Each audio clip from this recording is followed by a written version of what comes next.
So here we go, part 2, opening scene. Making a Nubian pyramid.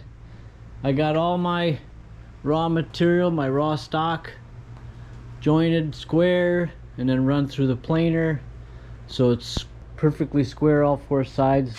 This piece of oak has got some pretty wild grain. It's gonna be pretty cool. And there's a little bit of monkey pod, chocolate and vanilla ice cream. I made one group of pyramids out of that. So here's the steps.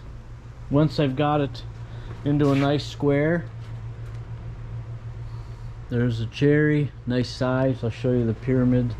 So this is I don't know, maybe second or third iteration of a jig. So I set the chop saw up on a 45, and this is it's basically a 70 because the slope of the pyramid is 20 degrees. So it screws in from the back, and then I find that there's I put a stop. Well, let's back up all the way over here. So this is set up for this guy. So he goes in and he stops, and then as the cut comes down, and I don't go all the way through. I don't penetrate all the way through. So here's what a block looks like after it's been. So I work with the stick and do all the end cuts, and then come back and do a final. It's nice having a second chop saw right here set up square. So then that gives me my base cut as a square. And so the pieces that come off, well, first I hope you can, I mean, this just was wild. See the little tip in there, the very center? Well, that's the center of the inner pyramid that's in there. So it's called the golden mean, golden ratio, because you see these four pieces that are on the outside. Well, when they get turned inside out, they make a second pyramid. It's just smaller by the thickness of the saw curve. So here's the biggest one, the cherry that I just did. And all my blades are dull, my sandpaper's dull, so I need to retool. But here's I call this the primary, and then here's all the pieces that come off, and you turn them inside out, like I say, and then you glue this back together and you get another pyramid. That's why it's called the golden mean. And then you get these weird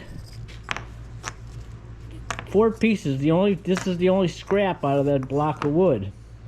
So when I made big ones, I just glued it together, and it's like, what is it? I don't know. You decide. And then I just sprayed a few. So here's all those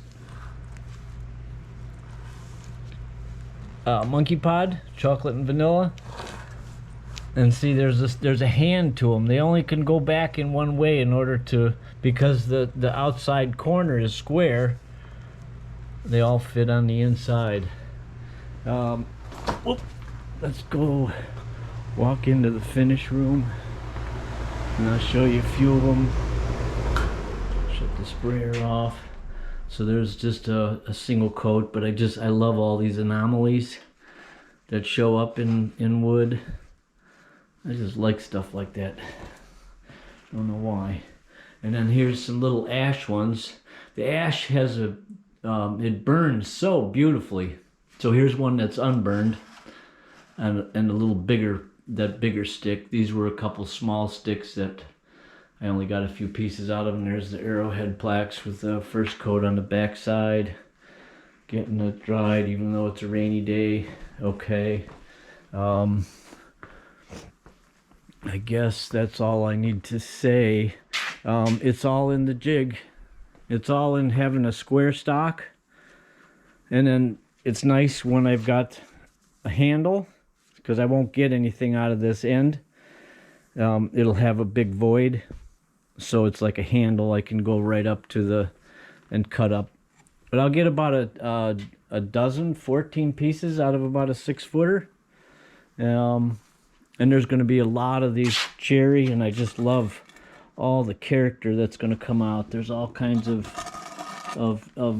anomalies and, you know, grain patterns, cracks, knots. That's going to be pretty. So, okay, I did make one out of that oak. It's just a little wet, but pretty interesting, especially get some finish on it. Okay, I guess that's it. I'm sure I'll do another one of these at one point or another to explain what I'm not covering. Anyway, have a good one. Bye.